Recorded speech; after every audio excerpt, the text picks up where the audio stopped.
momentu hartako gizarteak eskatzen zuen eskola moldea bera ere aurreratzen joa eta informatika eta gauza horiek sartu ziren, eta horrela, ezarpen soziala finkoagoa ere eukizu.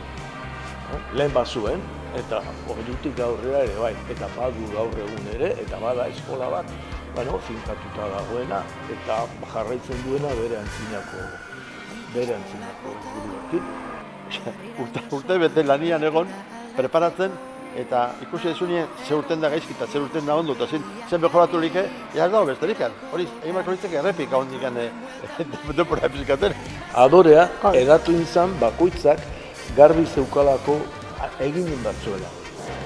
Eta orduan, hori ondik ez da deskubritu nola transmititzen da, baina norbera zinisten duena igarri itzen da, jaso itzen da. Eta nik uste hori, hemen jendeari entzun izketan eta somatzen da hori, existitzen dela hori. Zuk zinisten duzu egin behar dezuna, uste duzu, importantea dela egin behar dezuna, horrela joan da, eta beste batzuk egongo dira zela.